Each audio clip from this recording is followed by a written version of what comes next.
Thank you for tuning in to another Brewnomics podcast, episode 104. I'm your host, Jerry. And I'm Vic. We have some special guests with us here from the lounge at the end of the universe. Jen and Coral, say hi. What's up? Hello. All right. Yeah, we're going to get into that soon. We have a pretty fun one. Check out the new look for those of you that watch and don't listen. True, yeah. You guys are seeing a little bit more of this in the coming weeks, so this should be pretty fun.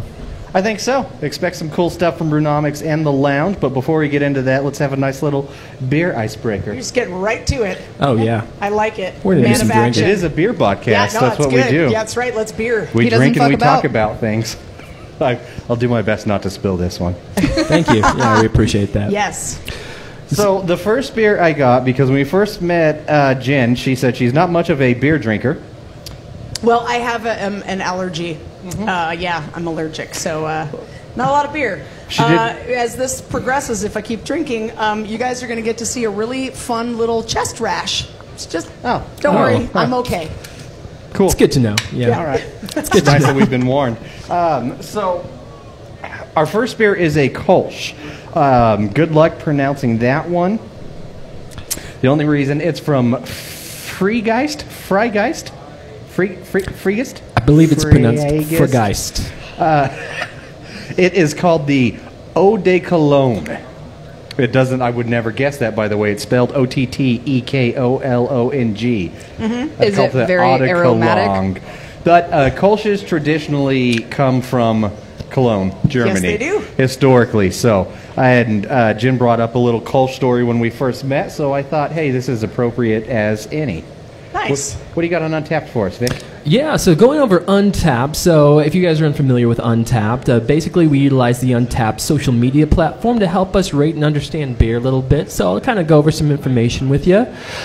So in an effort to not pronounce this name super wrong, here's what I'm going to do. I'm going to do my best here. Eau de Cologne. Say it with me. Eau de Cologne. Okay. All right. So Untapped has this sitting at a 3.45, derived from about 5,700 ratings, and it reads, bottle notes rich, hoppy, and complex. Eau de Cologne, also meaning Eau de Cologne, Kolsch is traditional unfiltered version of the city's local specialty.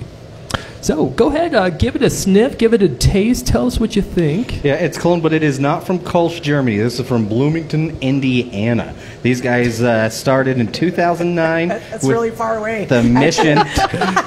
Freigeist was founded in 2009 with a mission to revive Germany's lost regional artisanal ales.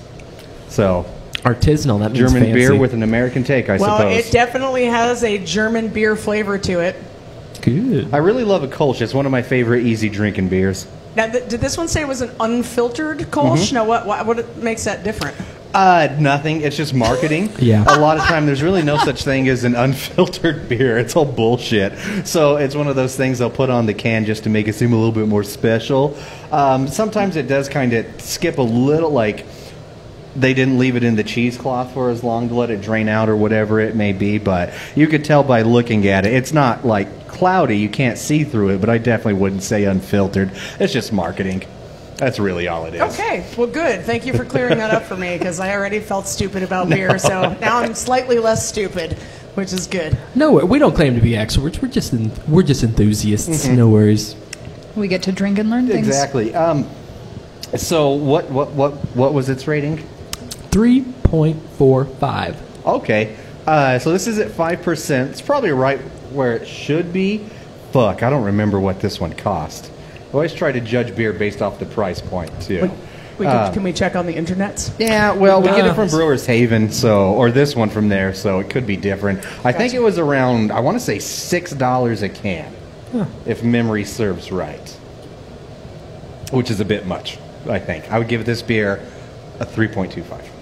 3.25. I'd drink it. I'd get drunk off it, but it'd take a while at 5%. Really? Yeah, and it comes down to, like, drinkability sometimes. Like, how often could we continue to re-drink this beer? And so, yeah, 3.25, if you imagine sort of that bell curve, a 2.5 is going to be the peak of that bell curve. So we're coming in on the upper end of that. So, yeah, I think a 3.25, I'll double down with you on that. I think it's a very apt rating on it. I would, high re-drinkability, I'd continue to drink it sweet. but safe. I like it. Yeah.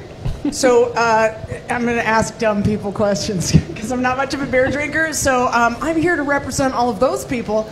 Now, there's something about German beer specifically that, like, I can taste the sweetness, but there's always, like, especially right on the front, it's a little salty. What makes it taste like that? Pilsners are like that too. There's just like that, some kind of little bit of a salty flavor. My guess has always been the water that they use with it. And I'm always curious with this one because it's an American take on a German ale. If you were to have the exact same ingredients but American water versus German water, they would taste like two totally different beers. Do you ever drink St. Pauli? Girl, that comes in the green bottle. It's kind of like Beck's or Heineken. I thought that was near beer. No, you're not wrong. But a lot of people really like it. But that was brewed in Germany, and they just got bought out by Anheuser-Busch, and they're brewing in America now, and a lot of places are refusing to hold it. They're saying now that it's different water, it's a different beer. I kind of feel like Anheuser-Busch is sort of like the first order of beer, and then there's all of these little rebellions, little or the Walmart of like, beer or resist! something. Yeah. That's a really good way to put it. I like that. Yeah. But I don't know what would say specifically that. I don't know if it's a malt that they use. I'm not sure. I like your description about the water being different, not unlike like a Scotch. If you were to drink the same Scotch in different areas of Scotland, you would get a different taste based on the mineral composition of the water. So I do think that's fair, but I don't know. I can buy into that, and here's why. As a native New Yorker who grew up there, bagels are better there, and it has everything to do with the water. I've heard that. Oh, yeah. I've heard that, and it makes me really want to try it. If there it. are any people from New York washing, they're all nodding their heads right now like, yep, it's the water. I've seen that on just like travel shows and cooking shows and stuff when they always mention that the bagels are best in New York because of the water. So maybe there's something to that. Something to it. Ladies, what would you rate it? Right. Because you have to. Like, wait, what? So it's out of 4 or out of 5? Up to 5. Out of 5, okay. I don't know if we've ever, maybe once or twice, rated a beer a 5 on the podcast. Yeah.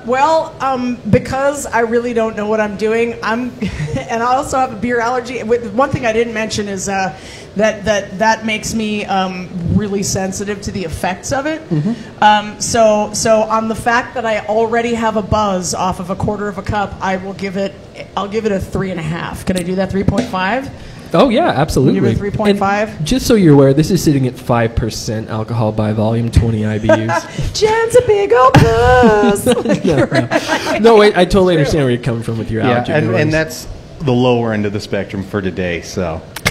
Oh, shit. we're climbing the mountain. We didn't start at the top and we're not coasting down. Okay. All right. This conversation is going to get real interesting then. Okay. It's going to be an adventure. Yep. I should pace myself instead of being like, ooh, free alcohol, like I have for the last 20 years. I'm like, I should drink this and get after it. Value.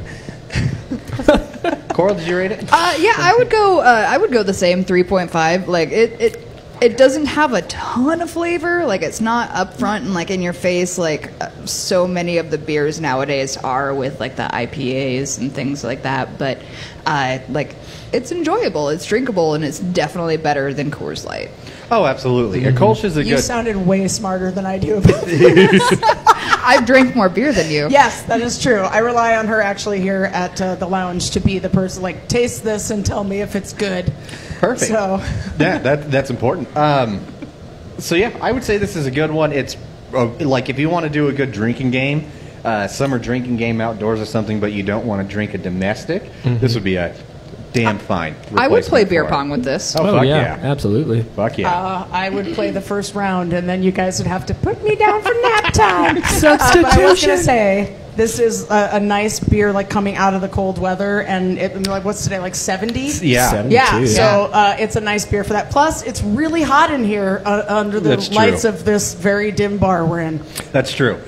Wink, wink.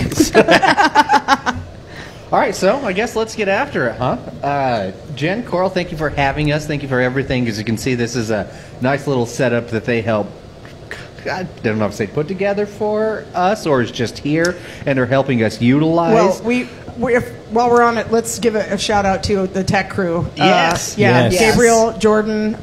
Without them, none of this would be here at all. Like They've I don't know what I did right space. in my life, but No, that's pretty awesome. Because I tell you, we're 104 episodes, and not all of them are on video. We started to do that a while ago. I can't even begin to explain how much better. Just go look at last week's. Don't even watch it. Just go look at it. Look at it. Don't What is that? That's a step up. We appreciate your wizardry and your magic that you accomplished. The people that watch last week's and then watch this one are going to be like, did they get a grant or something? Yeah, exactly. Did they hire a team? Who'd they blow? Who'd they blow? They got a fairy You god. gotta do what you gotta do. Oh gosh, yeah. So, but this is one thing, and part of the reason I think we did this is with Love the Lounge, we think they're great for community, and right now, with our quarantines, it's more necessary than ever to remind ourselves that we do have a very strong local community in a lot of ways, whether it's beer, comedy, music, a lot of different shit. So we need to let the world know that it's going to be okay, and I think Jen is doing a good job helping leading that charge. So tell us a little bit about just the lounge, what it is, why you set it up, what your hopes is, what your goals is. Cool. All right. Well, and a lot of people give me credit, and I want to throw credit at Coral as well because she built this place with me. So and is totally on board with the philosophy, and so it's been both of us for sure, and then all of the great people that we've had along the way that have contributed. So there's no way that any of this wouldn't happen with there's several dozen people that have in some way put their love and attention and peace into this. So thank you to everybody that has done that so far. But yeah, so this place is really, it's a nightclub community center. It's like the weirdest combination of shit. It's like, awesome. you know how when you go to the Boys and Girls Club, this is the place you go when you grow up, but you still want that vibe, I think, where it's like you come in, there are people that you know, that you love, but that we all help each other out. So you're going to have to ask me more questions because that beer is definitely fucking with my head right now. So I'm literally the last 30 seconds of what I just said was like, what the hell am I talking about right now? Awesome. No, we're just getting into the lounge. So what is your background before this? What was it that made you think, you know what I should do? I should start a lounge. Where should we put it? Fucking into the universe. Right. Best yes. place possible. Okay, well, so I'm a bit of I don't know, I got a jumbled up mix of all kinds of stuff, but I love sci-fi, and I love being able to imagine us, a lot of sci-fi is sort of, at our peak, or at least on our way to our peak potential as humanity, and so I love the possibilities that are out there in the sci-fi world. And so when we were starting, this is all by mistake. All of this just happened by accident. And it's weird because so many things have happened by accident just in the last 10 years. I moved here by accident 13 years ago. I was just coming for a 2-month vacation, and I was like, I guess I live in Idaho now. Yeah. How's that affect on people? Yeah, no, and I mean, I fell in love with the place when I moved here, especially as a New Yorker. I was like, everybody's nice, and shit is really cheap, like utopia. And especially the city's a little bit more liberal, kind of Boise. So I felt like I could be accepted here pretty well. But I came in for another project into the Gem Center, which is where we are. We're located inside the Gem Center for the Arts, which is an arts collective. And I came and emceed the opening gala. That was 2 Februaries ago, this past February. A friend of mine who was working here when it very first started out called and asked if I would MC their big opening gala show that was just going on. I said, oh, yeah, sure. And then I just got here and completely fell in love with the place. There's a theater, there's a dance studio. That was a beer burp. And this was a gallery out here. And in the course of doing this other project in the building, which was an art project, I accidentally opened a bar inside of it. So I was like, you know what this place is missing? It's missing alcohol and a place for people to gather. So I pitched it to the woman who owns the building, and originally I was going to support her in doing it. She was like, I don't know shit about the bar business. And I was like, well, I've worked in bars since I was 13, and I will help you. And then 2 weeks later, she was like, I think you need to open your own business, and then supported me in doing it. I mean, I was a stand-up comedian for 20 years, and before that I was a professional magician for 11 years. I grew up in a magic show. My dad was a professional magician, and then after he passed away, I moved to Vegas, and I worked at couple different of the casinos there, and did some traveling around the world and stuff. And then I just realized like I was a comedian because even in magic, everything I did just making fun of stuff. So then I did that, and so to be able to do this, it was impossible. So she like handed me a Lowe's card and was like, just get the materials you need. You can work them off on the other project. Like gave me a few months to not worry about rent to get up on my feet, and so and that's been the philosophy of this whole building.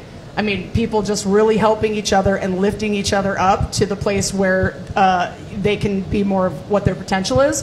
The name is All My Husband, because we were trying to come up with something, and you know, as a magician, I wanted to put effects in, especially because it's a kind of retro sci-fi lounge, and we call it a retro futuristic sci-fi themed lounge. But I wanted to put in like the bar top being, you know, an infinity mirror optical illusion, and I designed some tabletop optical illusions that now that we have quarantine, I can work on. But I mean, we plumbed in a sink, we did the whole deal, and you know, just going back and forth. Like, I want this bar to like have a narrative that if you kind of know what the nod is to, you go like, oh, okay, I'm into that, because it's a reference to Hitchhiker's Guide to the Galaxy. Okay. Restaurant at the end of the universe. And I said, you know, and he was like, what about lounge at the end of the universe? So of course I hopped online and was like, all right, what are the copyright laws?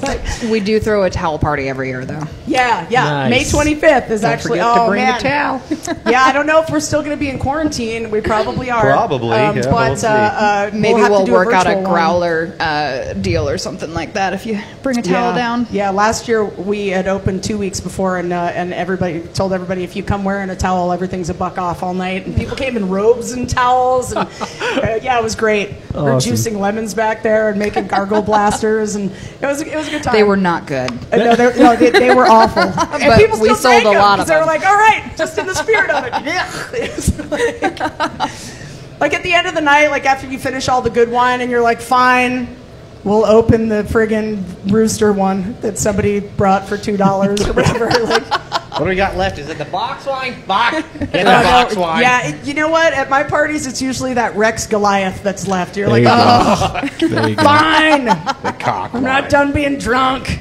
But anyway, so we just, and Coral's, you know, kind of a nerdy too, and into cosplay, and like we just, you know, I mean, I read Fangoria magazine when I was a kid, and went to Nice. horror conventions, Yeah. and like, you know, all that stuff. So this was just a place where, and it being in an arts collective, it kind of gave us permission to be weird. Like, it didn't just have to be, you know, a bar and kind of standard and all that, because I didn't really want to own a bar. I wanted to own it's been my dream to have a theater. Or, you know, a cabaret or something like that. So you know, we just went futuristic with it. So I feel like I went off on a tangent there, guys. 'Cause no one you're else is just talking. fine. Except No, for me. you're just fine. That's awesome. The question was directed towards you. Yeah. So Perfect. I know. But the thing is, I am a like compulsive talker. So Yeah.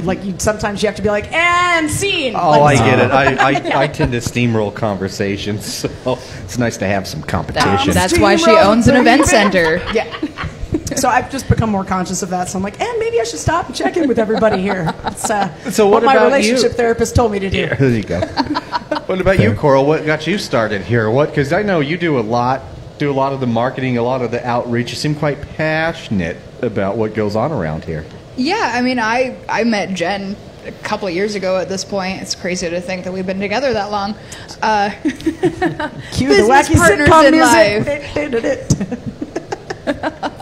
And like I just saw that what she was building here, and I was like, I want to be a part of this. I don't care if I get to participate or be like an up and coming part of it, or if I just get to help you build the space. So like I came in and painted these benches I don't know how many times, because she kept changing her mind on what color they were going to be. I gotta say, so she was Ubering at the time, and would just come in between rides and go like, hey, what do you need me to do? Like, didn't ask me to pay her or whatever. She's just like, hey, I'll hang out and help. You know, just I could see like how much she loved the idea of it. And then she's got a great personality, so I was like, how about if you get your tip certification and you bartend here? And then that kind of started there. And then after like a pretty grueling first 6 months, you know, and just realizing that she really, like, I wouldn't have been able to do any of this. Like, she's been my right hand. And also, I'm a little dingy sometimes. I just forget shit. And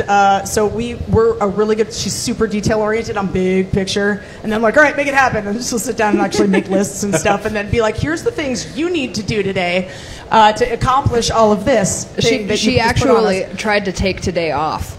And I reminded her of about 5 things that we had going on today. When I wake up, I'm a very much in the moment person. And I've learned how to look further out, but sometimes when I wake up, I'm like, hey, it's today. What do I feel like doing? It's 70 degrees this morning outside. I was like, I think I'm going to work in my text her. I'm going to garden for a little while, and then I'll be down tonight. And she was like, we have A, B, C, and D. And I was like, and that's why you're good for me. But yeah, and then after a little while, that just turned into I wanted to give her a piece of the business. So I just turned over 10% to her because I felt like she built this place and it belongs to not just both of us. That's awesome. So yeah, so that's kind of where we're at. But yeah, total accident that all this happened, but it's fantastic, and just the community piece of it being that I wanted this place to be, besides having so much imagination, and we have toys normally that we put out for like STEM toys, little building toys, and we've done coloring competitions. We got our weird coloring books in the back and stuff. We actually just got a giant Lego set as well. Oh. So we like to give adults a chance to be creative, even if it's just with themselves. And it's great, especially if you're introverted, my husband is, that you could come in and just grab a weird coloring book and sit down and, or start building something. Something happens to people's brains that's really cool when you just sort of give them the opportunity to be creative. So it's a very playful place as well, and is supposed to stimulate people's imagination. And then outside of that, giving people just a venue to try out stuff. Like just whatever it is, if it's musically or, we have movie nights here and really for both of us, the weirder it is, the more receptive we are to trying it. Sure. Yeah. Yeah, we also like to turn just random jokes into events. So that's how our drive pie ended up happening. We were gifted 3 gallons of heavy whipping cream from the co-op, and just decided, we were like, hey, what are we going to do with this? And Jen was joking about cream pies. I said, let's whip it all up and have a pie in the face thing, and then she got the look on her face that I was like, oh shit, I said that out loud, and now we're doing it. Cora was like, I take cream pies very seriously. Yeah. Oh yeah. Yep. 100%. Here we are. That's awesome. So when is that going on, by the way, this cream pie event? That's going to be this Saturday, Excellent. the 11th, from 3 to 5. Oh, yeah. It's called the Drive Pie. And you don't have to get out of your car, and probably you shouldn't. You can drive down Bank here, which is that little street where the washerwoman sign is on Vista. So you'll just make a left if you're coming from downtown onto Bank Drive, the Wells Fargo and the washerwoman sign are there, and go all the way to the end, and there will be some stations outside. We got a big pizza oven spatula to hand you your pie in the car window so we can observe social distancing. And then we'll have some brewers out from different breweries that have donated kegs for deep growler fill discounts, and all of the money. What is it, $2 a pie? You can pick your favorite or your least favorite brewer, pie that person in the face for $2, and then get anywhere between a $10 and $15 growler fill for some decent beers, locally brewed beers. It should be a lot of fun. All the money goes to astagos.org. They assist in helping people experiencing homelessness, which seems like it's in the threat of growing at a lot faster rate right now than it has. So we do take some of our silly shit pretty seriously in the end. And we do a lot of charity stuff here, too, because, with all the entertaining and stuff that I've done in magic and in comedy, burlesque, I did burlesque for a while. With all of that, what I realized underneath that was that one of my core values is community, and that's where I'm the happiest, is when I have people that love each other and are kind and loving together, being creative. So that's kind of what this place is. Well, and if it wasn't for the generosity of the community that we've built around this building, we wouldn't still be up and running. And even here 6 months after our open. So another thing Jen forgot to mention about this building is we have over 30 studios for artists' creative space, and we've gotten to pool a lot of those resources to help all around here and just make things amazing and creative, and like just taking whims of an idea and just turning around 72 hours later and having it up and running in a professional capacity. Yeah. That's truly fantastic. Wow. I just poured us another beer. You did. That Sweet. I actually got because of your weird coloring books stuff. I know, I freaked out when I saw the can. The too, label's earlier. fucking beautiful. It's just like a little cartoon strip. It's called Fanzine because it looks like an old fanzine sort of strip. This is made in collaboration of Fort George. They are out of Washington, I think. Sure, let's go with that. Nope. Oregon. Whoops. And they partnered, it's a collaboration with Grains of Wrath Brewery. It's a fucking great name, for the record. Did you say Grains of Wrath? Grains of Wrath. That's awesome. Isn't it fucking awesome? So My brain completed that as Grains of Wrath of Con. Oh, Just so you know. I completely heard that wong, and I thought it was Grains of Rad. And I'm just like, that's a pretty cool good. name That as well. That sounds like the band that plays there at the brewery. So house band, yeah. I'm sure you can find it on their website. I'll try to have it posted on like our social media just so you can get an idea of this. I've actually had this beer. I'm pretty excited for you guys to try this. It's an IPA coming in at 6.7%. Vic, what do we got on Untapped? Yeah, so this is coming in at 6.7%, as you had mentioned. I don't have any IBUs listed. This has an average rating of 4.07, which comes from 2,100 ratings. It's got a bit of a paragraph, so I'm not going to read the whole thing. I'm just going to give you the baseline. But we all want to hear that soothing chocolate Seriously, voice. it is silky. It is. Well, thank you guys. Here we go then. So in an ever hazier world, West Coast IPAs have nearly gone the way of the landline and fax machine. Fanzine IPA comes into focus as a crisp, clear, West Coast style collaborative presentation from Fort George Brewing and Grains of Wrath Brewery. Fanzines are deeply rooted in the DIY ethos of the fiercely independent small run, self-published, Xeroxed, and stapled testaments to the object of true fans' reverence. The Fanzine IPA can features the art of independent folk legend Michael Hurley, who himself is the subject of a fanzine.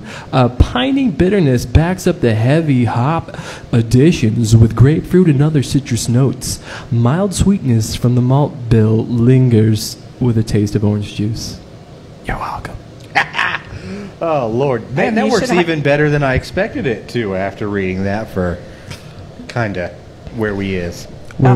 I'm still thinking you need to hire yourself out to just go like read people bedtime stories. Like that's. In case Oh, I was mesmerized. I know, me too. I was just staring over there like, wow, I haven't LeVar felt Burton this Jr. relaxed here. in a really long time. Is that this one here, or did I? Yes, that's Okay. yours. All Yeah, right. I got We you. poured you a mini. I got you the littler one. It smells like an IPA. Oh, fuck yeah, it does. And this is, I like the way they say that, a good traditional West Coast IPA, because it is gone the way of the landline. They're fucking hard to find because there's this haze craze. Everyone wants these fucking hazy, shitty IPAs that all fucking taste the same. Because I imagine people that love hazy IPAs also love, like, their favorite dinner is chicken nuggets and ketchup. Oh. It's like, get some real fucking taste buds, yo. Use barbecue sauce. And this is a beer drinker's IPA. I fucking love this IPA. So somebody watching this was literally like,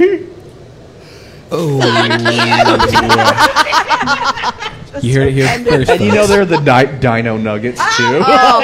Actually, I recently found out that the McDonald's chicken nuggets are cut into specific shapes. There's about 3 of them, yeah. There's 4. Oh, there's 4. There's There's the about 3. bell, the bow tie, a boot and Oh, and then the something. cancer-ridden colon shape, Yeah, right? yeah. Is that, There you is that go. the last one? I thought it was. Probably. I don't know. Maybe I'm wrong. Is there a ribbon for colon cancer? Oh, it's a bell. It's a Yeah. bell. I thought I It's a said bell. bell. I don't know. I said bell, and then I said bow tie. If either of the two tech guys say that it is something, I just believe them because they're the smartest people I They know. have it sitting right in front of them. They're currently eating them. Wait, did you say that because he's back there eating those, or is that just a random coincidence? that's that straight Chris up back random there coincidence. tucking it? Oh wow! I wish we had a camera that could cut back to that. Oh Right? my God! We Can't plan for that, apologize. folks. Can't plan for that. Boy, there's some serious psychic shit going on this stage. Because right before you spilled that beer, before we started the show, like what, 30 seconds before? Oh, you not spilled even it, that. Cora Not was even like, that. Bob "We should was have some like- towels up here." Yeah. And and then he just boom, like, and I was like, "Was that on purpose? Like, this is my kingdom. I don't even know." And then He was marking his territory. I don't pee on things. I just It's spill like, beer. God, what a diva. But I like it because back to the beer. Oh, yeah. Sorry. It is fruity. I get that citrus notes. I get that taste of orange. It has a good IPA piney smell to it, but to me, it doesn't have that dankness, that bitter IPA flavor that you would get on your palate, The like on copper. your tongue, that you almost feel like you need to scrape off. You don't get that at all with this one. I fucking love this beer. I would give this beer a 4.5. I fucking love this beer. This is one of the best IPAs I think I've had in a long time. No kidding. Yeah, I would, Because it's It a was such a real cool story. IPA. Can I see the can? Yes. I would definitely agree with that. Yeah, it's got this effervescent quality to it, which is fantastic. And right when you go in for a drink off the smell, you get that citrus, light pininess on the tail end of that, which is good. I'm going to do 4.25 on this one. I like this a lot. High redrinkability, sitting at 6.7%. Really solid place to be. I'm all right with it. Ladies. Carl, how do you feel about IPAs in general? I know you do have a Yeah. good taste for beer. How do you like IPAs? It really depends. Like if it sits too long with you, and I feel like I've got a mouthful of pennies. Like I'm not happy with that. That's great. The, yeah. And I've definitely had some. That the are like ideal, or not, maybe not the ideal, but the traditional IPA, that old school IPA, that kind of gave that bitter beer face before they figured out different types of hops and malts and shit. IPAs can really taste like copper. that. Yeah. You're licking the inside of the can. None of that sounds good. Well, don't do it. Well, Yeah. just what it tastes like.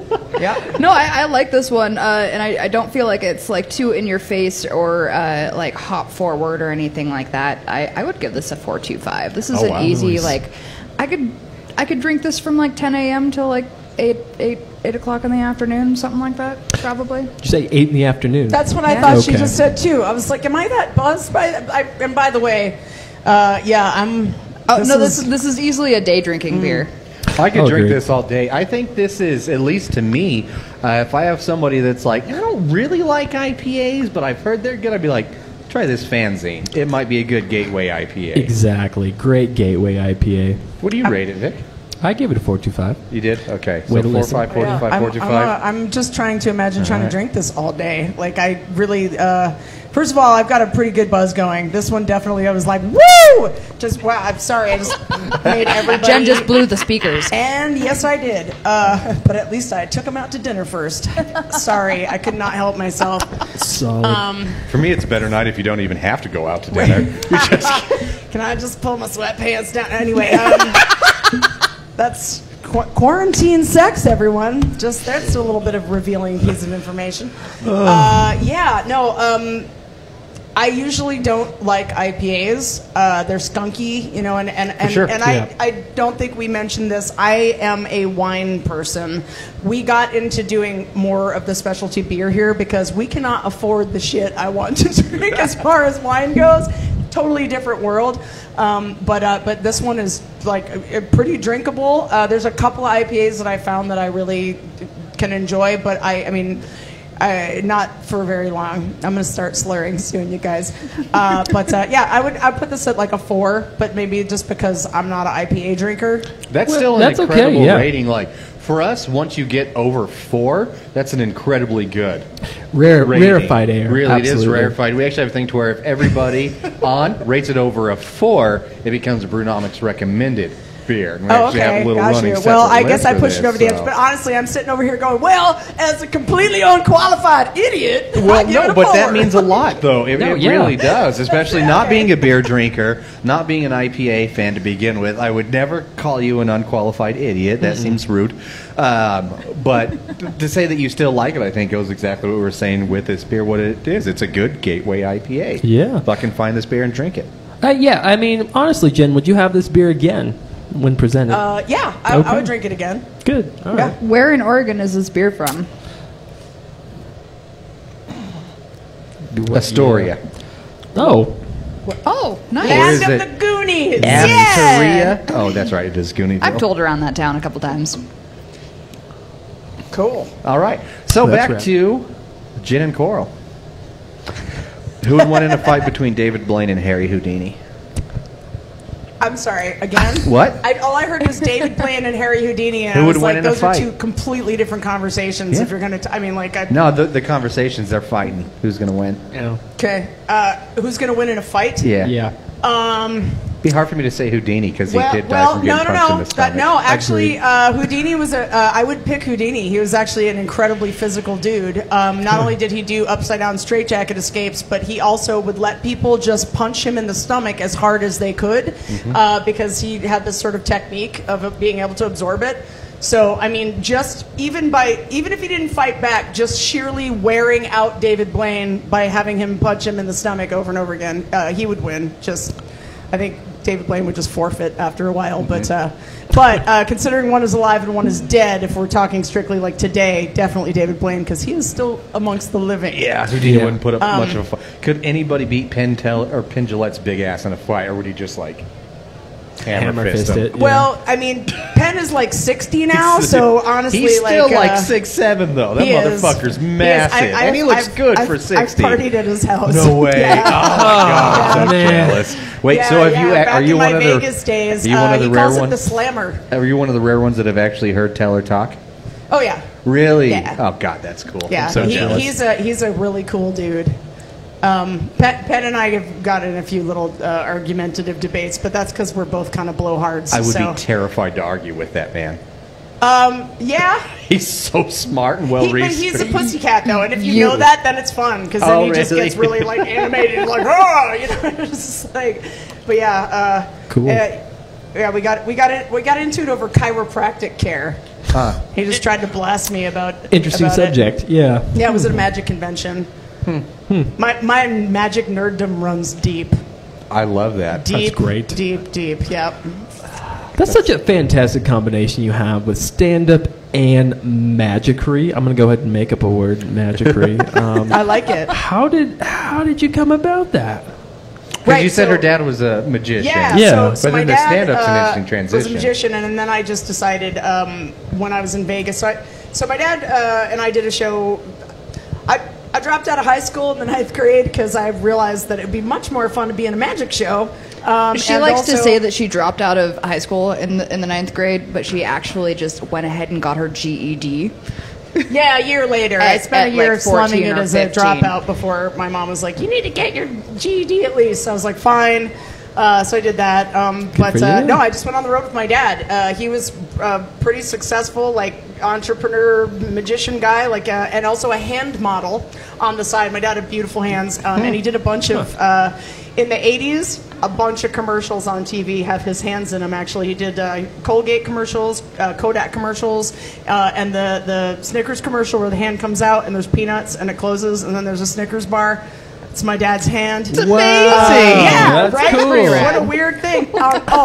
Funny little story though, because he was, I think, 12 years older than my mom, and they met in the 60s, which is another weird story. Like at this place called Magic Mountain, but not the one in California. It was this little like hippie commune in upstate New York. And my mom was 19 and showed up on the back of her boyfriend's motorcycle with her guitar. She's a folk singer and a dancer. And my dad was there with his second baby mama and batch of kids. And at some point during the summer, they just switched partners and then just left that way. Yeah. Yep. Yeah, I didn't have the whole like, hey, so how'd you meet mom? Different conversation than probably most people.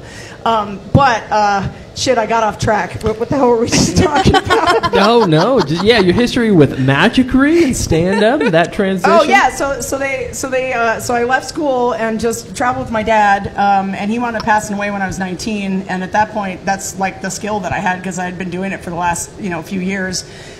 So I just kept going, and I wound up going to Vegas, and because I grew up in the business, I knew a lot of the kind of bigger up magicians because my dad knew all of them. And so I just moved to Vegas. I worked at Caesars for a couple of years at Caesars Magical Empire, which was this amazing, like, $80 million facility that they built that had different, like, dining pods and a big theater called the Sultan's Palace. And so I worked in a bunch of those rooms there. Yeah, I keep forgetting what this is beer allergy, guys. I keep just going like, what the hell am I saying right now in the middle of saying, because it's the yeast content. Like I have a sensitivity to the yeast in it, and it makes me really stupid. Huh. Like just to where like I feel like I have dementia a little bit. I'm like, whoa, who are you You guys? just get like, real drunk real quick. It's like a Dory syndrome. No, you're okay. Yeah. I take a lot of side routes on the way to the point when I have some beer in me. So it's all right. Sometimes we call it the bird walk. Yeah, it's okay. Yeah. Did you just ask me about my magic background? Yeah. Oh yeah, guys, that's what it was. Okay. So I just got into it because of my dad, and then I realized while I was doing magic in Vegas that I was really Caesars kind of beat it out of me a little bit too because we worked 6 nights a week, sometimes up to 7 shows a night. Dang. And it doesn't matter what you're doing. The thing you love the most. I mean, even porn stars are like, not again, right? When you have forced to do the same thing over and over and over again, you're like, fuck, man. This is just horrible. So I went through like my own like, well, what am I doing with my life kind of thing. I don't want to be a Caesar's monkey. So I just realized everything that I did was based on joking about it, and I've always been that way anyway. Like I've got a punk rock, early hip hop spirit like in me that's just like fuck. I sense it. Fuck the man, right? So and I've just always gone towards underground things, and I just realized like I want to be a comedian. Yep. And then so I wrote some material, and 2 days later went out to an open mic, which was at a bar called the Las Vegas Lounge. I don't even know if it's there anymore. It was underneath an escort service, and it was where all the hookers met their Johns. So my first stand-up was for a bunch of like prostitutes and clients, and it was awesome. I would imagine so. Yeah, at least you know there probably aren't many sensitive topics there. Oh, totally, yeah. No, it was just what. But I mean, I'm not somebody that is ever worried about what I say.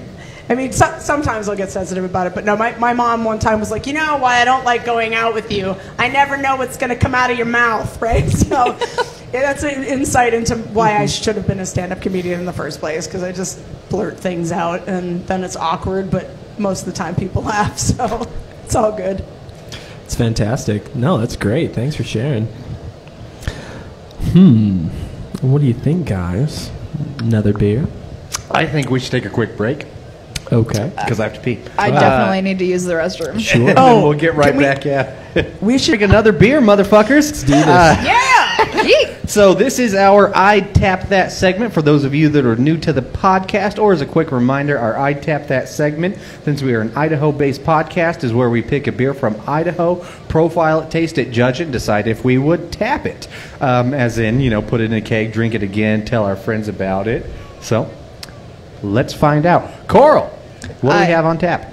So I definitely tap this, obviously, because I already carry it on tap. But nice.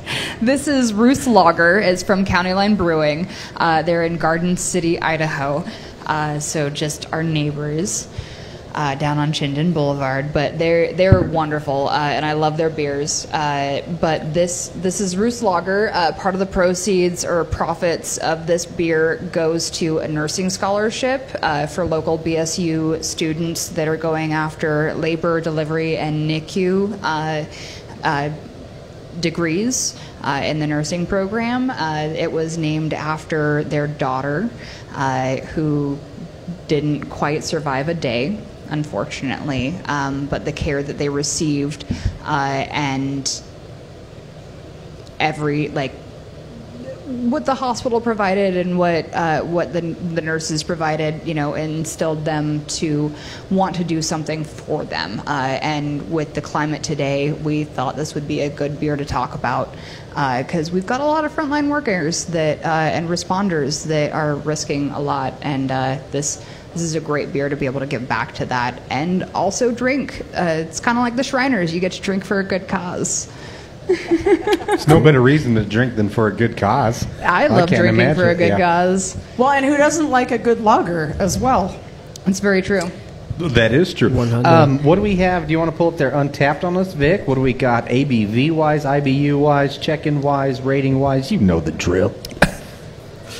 Well, thank you for that nice intro. Yeah, so this is coming in at 4.8% alcohol by volume, sitting at 19 IBUs with an average rating of 3.56, which comes from about 277 ratings thus far. It reads as follows. Ruth's Lager is a very clean, crisp, and refreshing light lager that pays tribute to our lost junior brewer, Ruth Elizabeth Keel. A portion of each beer and keg sold will be donated to Ruth E. Keel Memorial Scholarship. This scholarship benefits students in the nursing program at the Boise State University. As Coral mentioned, I added that last part just because Coral had already said it. Good job. Thank you. So on the podcast, I have a general rule of thumb, or not in the podcast, in life. I don't typically drink beer under 5%. If it's under 5%, it might as well be a soda. But we're at 4.8, so we can round up. And also, if you don't drink this one, you're an asshole. Exactly. There's you go. there's such a good story to this beer. There's such a good cause to this beer, and all in all, it's a very tasty beverage. It's one that I see quite a bit around here. Whether you're at one of, Albertsons, Winco. I think I've even seen it at like grocery outlet and weird little places like that. So it is pretty accessible. And obviously, if you read that, if you want a good light all day drinking beer, go drink this beer. And it's well priced too. I know that at the grocery stores it's not much, but I believe you guys, are you doing some growler specials? We are doing some growler specials. So while supplies last, we have $10 or $12 growler fills. If you mention that you're with Brewnomics, you'll get actually a little bit of an extra discount on that. You'll get $10 growler fills. Oh, snap. You heard it here first. That's all I had to add to that. That was it. It's coming in at the end like Flavor Flav. Yeah, boy! Flavor Flav. Yeah, Nice. I'm not a beer drinker. That would be my drink all day beer. That one right there. Like a nice, just crisp, but just very smooth all the way across. Nothing really changes in the palate. It's kind of like, I was going to say the herbal tea of beers, but I didn't want to be really, putting them down like that, except that I love herbal tea, and I could drink it all day, and I do. So it doesn't give you the jitters. It yeah, has no caffeine. But I mean, it just it's just smooth all the way. Like as a wine drinker, I pay attention to what's on the front, how it kind of goes across the palate, what the finish is like, and this is just smooth. I would almost liken this beer for me to like a classic rock playlist. And I mean that in the sense that you may not hear the greatest songs, but you'll never hear the worst songs. It's not offensive no matter where you are. You'll be able to enjoy it. No matter what the background setting is, it'll always work for it. So, I don't know. I dig this beer a lot. To your point, it is a good all-day drinker. Analogy. I feel that way about 90s alternative. That's great. It's like you can just tolerate that Eagles song because next up is something off Led Zeppelin 3. There we go. So good. let's just fucking deal with Hotel California for a second. Don't worry, it gets better. That's awesome. But no, I actually enjoy this quite a bit. I'd give it a 3.25, and I would tap it. Fantastic. No, I love this beer.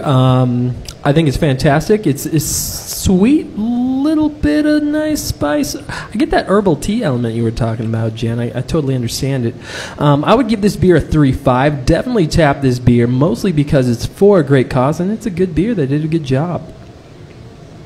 I'd give this beer a 4 just because I have spent 12-hour days drinking this beer in the past. See, there you go. I first ran across this beer at I think it was Ballparks and Brew a couple years ago. I think we were there together. Yeah, I think I ran into you guys down there. I was that whole exchange sounds like there's something you two are hiding. we're just gonna not mention that whole other thing that happened with those other guys. Like, just forget it. Like, we're not even. It was anal in public. I was the receiver. Oh, that's yeah. Okay, all right. Fair. Sorry, you go on. I'm still cut her walk off. on. Interesting things happen when we run into each other in public. That's all I got to say. And it's more frequent than you would imagine. Boise is a very small town. Big Oh, we small like place. beer and punk rock. It's not that hard. That's very true. There you That's a go. very small Yeah, community. no. You run into each other Boise and a is lot of actually things. a small town. I'm like Coral. I would also give this a 4, and I think just because of my what I like as far as flavors go, and the fact that like. If all there was to drink was beer, out of all the things that we drank today, this is the one I would pick up and be like, nope, I'm good. I know what I want. I'm going to drink this for the rest of the time. Just going to hoard this at the party. That's mine. You guys can have all the rest of it. So, I like the flavor of it. I like that it's nice and mild, and there's hints of different things, but there's nothing like, just all up in your grill. So that's good. Sorry at home for. And my we know you problem with guys the mic. would tap it because, well, you literally have a Yeah, handle. There's literally a tap here. This is fresh off draft, so Yeah. it's beautiful.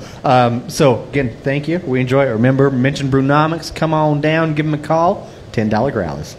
We also have them available for pickup and delivery. If you go to our website, loungeboise.com, there's a Growlers and More section on that page that you can go to and get all of your beer needs met. Indeed. All right, so let's kind of start to wrap up here. Now I just want to do a little bit of highlight what the lounge, what we're going to be doing, what you're looking forward to, what you're looking for, what we're trying to accomplish within this quarantine. So, Right on. Yes. floor is yours. All right, so this is particularly crazy, I think, well, for everybody, but I mean, being somebody in the entertainment business and having spent 30 some odd years as an entertainer, on the club end of it, I mean, we're just closed, so, no brainer, but I can't even imagine being a performer, entertainer, somebody that is a gig-based, income, trying to do anything during this time. So we've kind of refurbished the lounge as a live stream TV station, and our whole goal is to help artists and entertainers sustain even just grocery money, just something, but also be able to still do what they do. And if you're quarantined at home, I would imagine, you probably went through all the movies you want to see on Netflix, or maybe you didn't, but to be able to be in your community and see performances that are going on. So we are putting up all kinds of different things. I mean, we had a cooking show last week with Art Robinson from WEPA, because we figured, people might be getting sick of their own cooking by now. Like, let's have some restaurants on that can do a little cooking show segment and show people how to make something new. But just being able to tune into some of the artists and musicians that you would normally be out seeing, I think is important. And we generate unique ticket codes for them, and you can go on and watch it for free. But we do have the availability for you to buy a virtual ticket, and all of that money goes towards the artist and our tech crew, who are also doing things that I could not do and making this possible in the first place. So we give 80% to the people that are doing the show and 20% to our tech crew. And we figure just trying to build the community, like the lounge. It's it's like that thing from Thor, Ragnarok, where he's like, Asgard's not a place, it's a people. Like, that's kind of how we feel about the lounge. Yeah. It is, I know, not to use a perfectly dorky reference in Yeah, our you're own speaking our plays. language, Jen. You're playing to But- the right crowd here, Yeah. I tell you But that. yeah, so we're trying to do our piece, because without artists and entertainers and those people, the lounge isn't anything but an empty space, because that's what brings the people here. So that's what we're trying to do. So if you want to find out what we're doing, loungeboise.com. If you go to the events tab, that will show you all the things that are coming up on our calendar. Thank you. This is why we have the towels. But we are adding new things all the time, and we want to support other artists that are out there, or people that want to do a talk show or a cooking show or whatever your creative thing is. because that's kind of what we do here anyway. We do creativity, but we want to share you with the rest of the community because that's really our core value. That's the Gem Center for the Arts core value. That is the Lounge at the End of the Universe value. It is about community, and we need that more than ever right now. And if you're an extroverted person like me, that literally opened a place to throw parties because you like being at parties the most out of everything in the world, this is pretty difficult. But either way, loungeboise.com. And if you are somebody that wants to come and do something here at the lounge on camera, please contact us. You can go to leuboise@gmail. Email us there. So that's like Lounge and Universe, leuboise@gmail. And you know, come in and do something. Be a part of what's happening and a part of people's at home chance to still feel like they're connected. I think it's really important for people that are creative and need to get out in their community and do their thing to know they have a safe, accessible spot for it. Again, no matter what you do, that's what I love is you can be creative with food, beer, music, stand-up, whatever. You have a place to do it. Don't sit there in your home and stool. Let's just do it. Got a good place. Let's finish on a beer, guys. We have a nice little fun dessert beer to finish with. We're going to fucking get weird. Dessert beer. All right. I love so it. this is from Dyad. It is their Blackberries and Cream, a sour kombucha ale with blackberries and lactose. What do we got on Untapped, Vic? Oh, yeah. So not a whole lot, actually. This is sitting at 7.5% alcohol by volume. No IBUs listed. It's sitting at 3.99, and that comes from about 1,300 ratings. It reads as follows. Sour ale with blackberries and lactose added. Take care now. Bye-bye then. So, Jerry, did I hear correctly? This is brewed with lactose? Yeah, aren't you lactose intolerant? Yeah, True so story. it's not just you. So this is going to be interesting for both of you. Well, now thank you for saving this one for last, buddy. Exactly, Appreciate and that's that. why I'm glad and I so live do real all of our close noses. to here. All right. So, yeah, this could be an interesting one. It's been sitting in my fridge for a long time, but I do love blackberries. It's probably the only thing, because I'm not excited about the fucking sour cream or kombucha aspect. So, seems like a beer that would be brewed on a fucking hippie compound. So I'm a person that's actually allergic to penicillin, so mold actually kind of scares me. So this is probably one of the first kombuchas I've ever drank. Oh, this is fantastic. I feel like I need to have 911 on speed dial right now with what's going on here. We have so many allergies going around the table. Do we have EpiPens? I don't know. ready? It's starting to sound like a friggin' nursing home. I can't have that. It gives me the runs. When I saw the can and it said sour, I was just like, oh, man. Because I had been telling Jerry earlier that sours, when I smell them, it smells like I'm about to drink something I drank earlier that was wine and then threw it up, and then and this is actually I would drink this again. This is really This doesn't fucking taste good. like a sour. It's so mellow. Mm-hmm. I think it's there's creamy very on it, little yeah. sour, very little tart. Like it's there. You can tell there's something going on, but it almost to me tastes more like a live yeast or wild ale strain or something like that. Not. Yeah. And the viscosity is different too. Like it's got like a cream ale feel, like a Cali Creamin' or something like that. Like not flavor wise the same, but just that level of viscosity. I feel you there. Man, I like this. What's the rating, Vic? 3.99 on the Richter. I'd give it a 4. I can agree with that. I'll give it a 4 all day. Yeah. Wow, really? I really like this. This is really good. I'm actually surprised how much I'm enjoying this one. Also, the fact that it's 7.25%, it don't hurt me one bit. Well, and you said you brought this because it had been sitting in your fridge, right? Correct, because I've just been waiting for the right opportunity, and why not now? And sours are a beer that you can sours, porters, stouts you can hold on to forever as long as you hold on to them right. Can't do that with ambers, lagers, IPAs, whatever. So got a bit of a shelf life to them. Yeah, these ones don't, and sometimes the longer you hold on to them, even the better they get. So it was just this is the only one I didn't have like a reason to bring over, other than fuck it, which is sometimes my favorite reason. One of my favorite reasons ever. It's good. We've done a lot of things because of fuck it. Exactly. Well, I think we're wrapping up. We have other people waiting, so I don't want to keep them too long. Do you guys have any final thoughts, things, words of wisdom you'd like to say about the lounge or anything before we boogie on out? Well, I can't believe it, but I'm going to give this sour a 4, so we'll start there. Outside of that, just contact us if you want to come and do something. It's loungeboise.com is the website, and then LEU Boise, Lou Boise at Gmail is our website. Thank you for coming and doing this. We appreciate you. Also, I love to learn about, well, especially alcohol. That's a super fun subject. And just be able to, grow the community in every way way possible. Coral, Vic, did you rate it real quick? I don't think you did. I think I was. I'm gonna go on the opposite side of this one because I feel like this is coating my tongue with some sort of weird something or other, and all I taste is mildew. Oh no! No. If you want to drink something like your grandma's wet magazines in the basement, Can I get the milk of magnesia?